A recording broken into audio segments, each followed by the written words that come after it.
नमस्कार साथियों, आप सभी लोगों का हार्दिक अभिनंदन आपके अपने YouTube चैनल स्टडी गुरु मंत्र में। यूपी पुलिस कंप्यूटर ऑपरेटर की न्यू वैकेंसी का नोटिफिकेशन आ गया है। इस वैकेंसी में आपके 1352 पद आए हुए हैं। इस वीडियो में हम शैक्षिक अर्हता के बारे में जानेंगे कि कौन कौन से अभ्यर्थी इस फॉर्म को फिल कर सकते हैं, उनके पास क्या एजुकेशन क्वालिफिकेशन होना चाहिए, साथ ही साथ ओ लेवल के समकक्ष कौन से कोर्सेज हैं, कौन से डिग्रीज डिप्लोमा कोर्सेज रहेंगे जो भर्ती बोर्ड के द्वारा वैलिड माने जाएंगे। अगर आपके पास ये सभी डिग्रियां हैं तो आप इस फॉर्म को फिल कर सकते हो। साथ ही साथ एग्जाम पैटर्न और सिलेबस में क्या चेंजमेंट देखने को मिला है आपको। सिलेबस में आपको कुछ टॉपिक्स ऐड ऑन किए गए हैं, तो आपको सिलेबस के बारे में पूरी इंफॉर्मेशन प्रोवाइड कराएंगे। साथ ही साथ एज रिलैक्सेशन, सैलरी, टाइपिंग क्या चाहिए होती है और इसके फॉर्म्स कब से फिल करना स्टार्ट हो रहे हैं और कब तक इसके फॉर्म फिल करेंगे। तो इस वैकेंसी के रिगार्डिंग कंप्लीट इंफॉर्मेशन इस वीडियो में आपको क्लियर हो जाएगा। स्टार्ट करते हैं इस वीडियो को। उत्तर प्रदेश पुलिस में कंप्यूटर ऑपरेटर ग्रेड ए के पदों पर सीधी भर्ती 2025।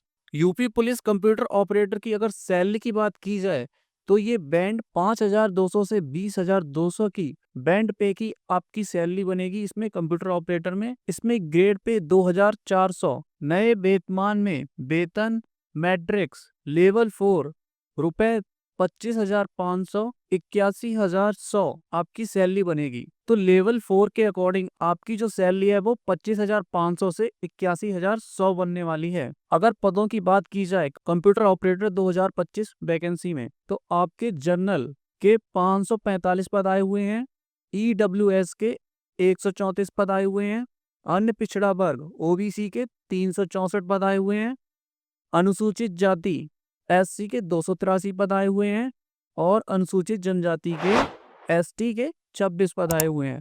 तो इस तरीके से आपकी टोटल वैकेंसी बन रही है 1352 पदों पर। अगर बात की जाए कि इसमें महिला अभ्यर्थी अप्लाई कर सकते हैं या फिर नहीं, तो यहाँ पर मेंशन किया गया है कि कंप्यूटर ऑपरेटर ग्रेड ए के पदों पर भर्ती हेतु पुरुष एवं महिला अभ्यर्थी पात्र होंगे। तो इस वैकेंसी के लिए मेल्स और फीमेल्स दोनों कैंडिडेट्स अप्लाई कर सकते हैं। आइए जरा आप कुछ इंपॉर्टेंट डेट्स देखते हैं। आवेदन करने की समय सारणी। ऑनलाइन आवेदन करने की तिथि 16 दिसंबर 2025 से और इसकी अंतिम तिथि है 15 दिसंबर 2026।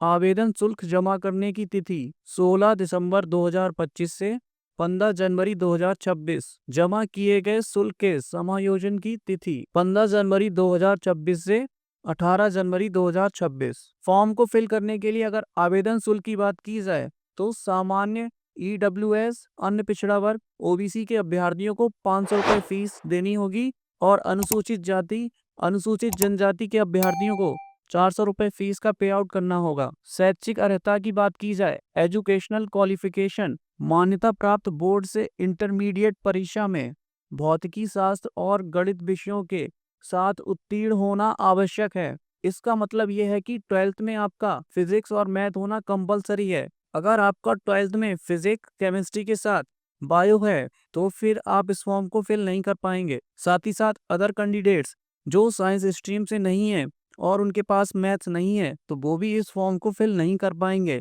इस फॉर्म को सिर्फ वही अभ्यर्थी फिल कर सकते हैं जिनका 12th में फिजिक्स है और साथ ही साथ मैथ्स है, और इसके साथ साथ आपको कंप्यूटर में ओ लेवल का कोर्स चाहिए होगा या फिर इसके समकक्ष। आपको अभी आगे वीडियो में बताएंगे कि ओ लेवल के समकक्ष कौन से कोर्सेज हैं। अगर आपके पास इनमें से कोई भी कोर्स है, कोई भी डिग्री है और कोई भी डिप्लोमा है तो आप फिर इस फॉर्म को फिल कर सकते हो। अगर बात की जाए कि जो 12th में अपियरिंग स्टूडेंट्स हैं क्या वो इस फॉर्म को फिल कर सकते हैं, अपियरिंग अभ्यर्थी पात्र नहीं होंगे। आपका रिजल्ट आ जाना चाहिए फॉर्म फिल करने की लास्ट डेट से पहले, तो फिर आप इस फॉर्म को फिल कर सकते हैं। अदरवाइज अपियरिंग कैंडिडेट्स इस फॉर्म को फिल नहीं कर सकते हैं। आइए जरा एज की बात करते हैं। अभ्यर्थियों ने दिनांक 1 जुलाई 2025 को 18 वर्ष की आयु प्राप्त कर ली हो और 28 वर्ष से अधिक की आयु प्राप्त ना की हो, अर्थात अभ्यर्थियों का जन्म 1 जुलाई 1997 से पूर्व तथा 1 जुलाई 2007 के बाद का ना हो, ऐसे सभी अभ्यर्थी इस फॉर्म को फिल कर सकते हैं।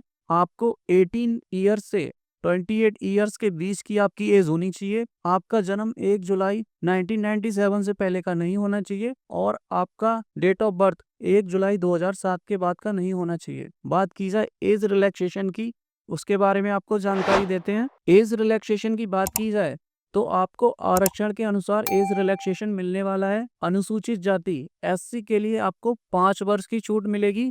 अनुसूचित जनजाति के अभ्यर्थियों को 5 वर्ष की छूट मिलेगी और अन्य पिछड़ा वर्ग ओबीसी कैटेगरी के अभ्यर्थियों को भी 5 वर्ष की छूट मिलेगी। ईडब्ल्यूएस के अभ्यर्थियों को इसमें एज में कोई भी एज रिलैक्सेशन नहीं मिलने वाला है। साथ ही साथ बात की जाए जनरल कैंडिडेट्स को भी एज रिलैक्सेशन में कोई भी छूट प्राप्त नहीं करवाई गई है इस बार भर्ती बोर्ड के द्वारा। रिटन एग्जाम का अगर एग्जाम पैटर्न की बात की जाए तो इसमें 200 अंकों की आपकी लिखित परीक्षा होगी और इसमें आपके सामान्य ज्ञान के 40 प्रश्न होंगे 50 अंक के, मानसिक सामर्थ्य एवं तर्क शक्ति के 40 प्रश्न होंगे और इसके भी 50 अंक आएंगे, और कंप्यूटर विज्ञान जो आपके सिलेक्शन पे महत्वपूर्ण भूमिका निभाने वाला है इसके 80 प्रश्न आते हैं और इसके 100 अंक होते हैं। तो इस तरीके से आपके टोटल 160 प्रश्न हुए और टोटल आपके 200 अंक आएंगे। और आपको देखिए यहाँ पर मेंशन किया गया है कि लिखित परीक्षा में न्यूनतम 40% अंक प्राप्त करना आवश्यक है। तो आपको 200 मार्क्स का 40% स्कोर करना पड़ेगा। आपको 80 मार्क्स स्कोर करने पड़ेंगे, अदरवाइज आपको रिटन एग्जाम में फेल कर दिया जाएगा। आपकी लिखित परीक्षा का समय 2 घंटे रहेगा और आपको कुल 160 प्रश्न मिलेंगे और इस एग्जामिनेशन में आपका कोई भी नेगेटिव मार्किंग नहीं रहेगा। तो ये था आपका एग्जाम पैटर्न। अगर इस एग्जाम के रिगार्डिंग टाइपिंग टेस्ट की बात की जाए तो कंप्यूटर टंकण परीक्षा कार्यकारी होगी, मीन्स ये क्वालिफाई इन नेचर की होगी। इसके कोई भी मार्क्स नहीं मिलेंगे बट आपको इसको क्वालिफाई करना होगा नेक्स्ट स्टेज में पहुंचने के लिए। कंप्यूटर टंकण की गति हिंदी में न्यूनतम 25 शब्द प्रति मिनट तथा अंग्रेजी में 30 शब्द प्रति मिनट होनी आवश्यक है 85% एक्यूरेसी के साथ। और हिंदी में अगर बात की जाए कि आपकी कौन से फॉन्ट पर आपकी टाइपिंग रहेगी तो आपका हिंदी में मंगल फॉन्ट यूनिकोड इनस्क्रिप्ट कीबोर्ड पर आपकी टाइपिंग होगी। टाइपिंग टेस्ट को क्लियर करने के बाद नेक्स्ट स्टेज टंकण परीक्षा में सफल पाए गए अभ्यर्थियों से अभिलेखों की समीक्षा में सम्मिलित होने की अपेक्षा की जाएगी। पहले आपका टाइपिंग टेस्ट होगा और फिर उसके बाद आपका डॉक्यूमेंट वेरिफिकेशन किया जाएगा और फिर उसके बाद आपकी फाइनल मेरिट लगेगी और फिर आपका फाइनल सिलेक्शन हो जाएगा। ओ लेवल के समकक्ष कौन से कोर्सेस हैं जो आपके वैलिड रहने वाले हैं, तो आपके DOAP और DOMA और ADC, ADCA, ADCH, ADCP, DCA और आपका DCFA, DCS, DCTT, DIP, DISA, DISM, DIT, DST, DTP, MDCA, MDCISM, MDIT, MOMSP, CINSN, ADCST, ADHN, ADI, ADP, ADSC, AITT, PGD, CWD। अगर आपके पास इनमें से कोई सा भी कोर्स है, कोई सा भी सर्टिफिकेट अगर आपके पास अवेलेबल है तो आपका ये कोर्स किसके थ्रू सर्टिफाइड होना चाहिए, जो आपका कोर्स भर्ती बोर्ड के द्वारा वैलिड माना जाए। तो देखिए यहाँ पे मेंशन किया गया है केंद्र राज्य सरकार के किसी बोर्ड, विश्वविद्यालय, UGC या फिर AICTE और या फिर नीलेट के द्वारा से मान्यता प्राप्त किसी सरकारी निजी संस्थान से 10+2 के उपरांत कंप्यूटर में कम से कम 1 वर्ष की अवधि का पाठ्यक्रम आपने उत्तीर्ण किया हो। तो अगर आपके पास इनमें से कोई सा भी कोर्स अवेलेबल है, कोई सा भी सर्टिफिकेट आपके पास अवेलेबल है, तो ये सभी कोर्स आपके UGC, AICTE, नीलेट के द्वारा अगर सर्टिफाइड हैं तो आपके कोर्स वैलिड माने जाएंगे। आपको कोई भी इश्यू नहीं होगा डॉक्यूमेंट वेरिफिकेशन में और उसकी ड्यूरेशन कम से कम 1 ईयर की होनी चाहिए। अगर आपके पास इनमें से कोई भी डिग्री है, 1 वर्ष के लिए कंप्यूटर सब्जेक्ट आपका रहना चाहिए। इससे कम की अवधि में आपका कंप्यूटर कोर्स वैलिड नहीं माना जाएगा। नेक्स्ट पॉइंट आपको दिया गया है केंद्र राज्य सरकार के किसी बोर्ड, विश्वविद्यालय, UGC, AICTE, नीलेट से मान्यता प्राप्त सरकारी निजी संस्थान से 10+2 या स्नातक के उपरांत की जाने वाली कम से कम 1 वर्ष की अवधि का PGDCA और DCA पाठ्यक्रम उत्तीर्ण हो। अगर आपके पास PGDCA की डिग्री है या फिर DCA का आपने डिप्लोमा कर रखा है तो आपका ये कोर्स UGC, AICTE और नीलेट के द्वारा सर्टिफाइड होना चाहिए। आपका PGDCA और DCA भी वैलिड रहेगा, इसको भी O लेवल के समकक्ष माना गया है। UPDSCO से उत्तीर्ण 1 वर्ष का DIT, diploma in information technology पाठ्यक्रम उत्तीर्ण हो। अगर आपने 1 वर्ष का DIT diploma in information technology कर रखा है, इसको भी O लेवल के समकक्ष माना गया है। स्नातक स्तर पर एक विषय के रूप में कम से कम 1 वर्ष कंप्यूटर साइंस कंप्यूटर एप्लीकेशन रहा हो। अगर आपने ग्रेजुएशन कर रखी है और आपकी ग्रेजुएशन में कंप्यूटर साइंस है या फिर कंप्यूटर एप्लीकेशन है और एक विषय के रूप में ये 1 वर्ष तक रहा है, अगर आपकी सेमेस्टर प्रणाली से आपकी परीक्षा हुई है तो कम से कम 2 सेमेस्टर आपका कंप्यूटर सब्जेक्ट होना चाहिए। कंप्यूटर साइंस और कंप्यूटर एप्लीकेशन में अगर आपने ग्रेजुएशन की है तो ये भी आपका O लेवल के समकक्ष मान्य रहेगा। BSc IT MCA BTech A level B level C level के computer course, BCA MSc cyber law and security, BSc में कंप्यूटर साइंस कंप्यूटर एप्लीकेशन एक विषय के रूप में कम से कम किसी 1 वर्ष में रहा हो तो ये भी आपका O लेवल के समकक्ष वैलिड है। आपको कोई इशू नहीं रहेगा DB में। केंद्र राज्य सरकार के किसी बोर्ड विश्वविद्यालय UGC AICTE नीलिट के द्वारा मान्यता प्राप्त सरकारी निजी संस्थान में हाई स्कूल के उपरांत कम से कम 1 वर्ष की अवधि का कंप्यूटर में डिप्लोमा पाठ्यक्रम उत्तीर्ण हो। अगर आपने हाई स्कूल के बाद 1 वर्ष की अवधि का कंप्यूटर डिप्लोमा किया है तो आपका ये कोर्स भी O लेवल के समकक्ष वैलिड रहेगा। केंद्र सरकार के किसी बोर्ड विश्वविद्यालय UGC AICTE नीलिट के द्वारा मान्यता प्राप्त राष्ट्रीय कंप्यूटर साक्षरता मिशन से कंप्यूटर में कम से कम 1 वर्ष की अवधि का पाठ्यक्रम उत्तीर्ण हो तो ये कोर्स भी आपका O लेवल के समकक्ष मान्य है।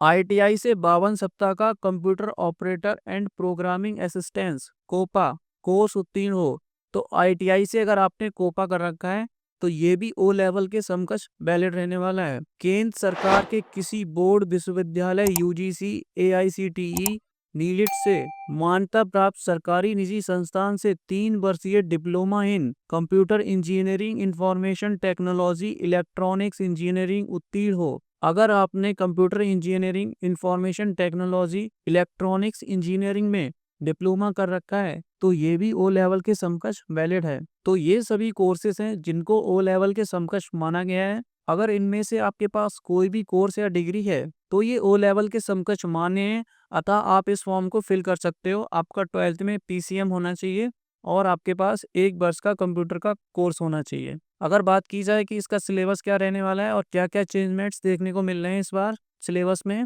तो आपका सामान्य ज्ञान जनरल नॉलेज आपका जो आएगा वो सेम हैज इट इज वही है जो पिछली बार पूछा जा रहा था। इसमें कोई भी चेंजमेंट नहीं किया गया है। सिर्फ आपको कंप्यूटर के सिलेबस में 2-3 पॉइंट्स नए एड ऑन देखने को मिल रहे हैं। आपका मानसिक समानार्थ यानी मेंटल एप्टीट्यूड, ये भी आपका जो सिलेबस था वो बिल्कुल सेम है पिछली बार की तरह। ऐसे ही आपका रीजनिंग का सिलेबस भी सेम है। जो अभ्यर्थी नए हैं वो चेकआउट कर सकते हैं वीडियो को पॉज करके कौन कौन सी टॉपिक्स हैं जो आपके एग्जाम में आने वाले हैं। बात की जाए कंप्यूटर साइंस में तो यहाँ पे आपको चेंजमेंट्स देखने को मिल रहे हैं। कुछ नए पॉइंट्स ऐड ऑन किए गए हैं जैसे आपका बेसिक्स ऑफ क्रिप्टोग्राफी ये पॉइंट नया देखने को मिल रहा है इस बार सिलेबस में। और एक बार आप सिलेबस के साथ गो थ्रू कर लीजिएगा। सभी अभ्यर्थियों के पास अच्छा मौका है इस वैकेंसी को क्लियर करने का। तो आप सभी लोग जो अभी वर्तमान में कंप्यूटर ऑपरेटर की परीक्षा चल रही है उसके लिए टाइपिंग प्रैक्टिस अच्छे से करते रहें।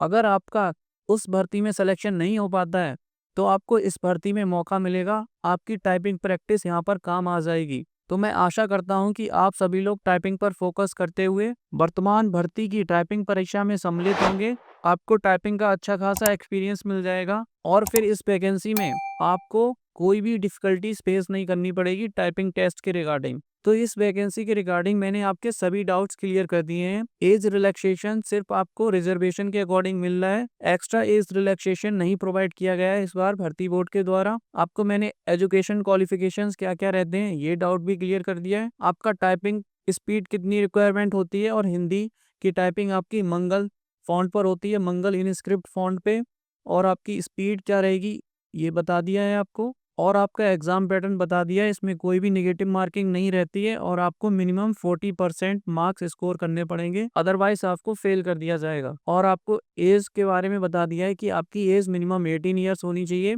और मैक्सिमम आपकी एज 28 ईयर होनी चाहिए। इसी तरह की इन्फॉर्मेशन लेने के लिए हमारे चैनल स्टडी गुरु मंच को सब्सक्राइब करें, इस वीडियो को लाइक करें। जय हिंद साथियों।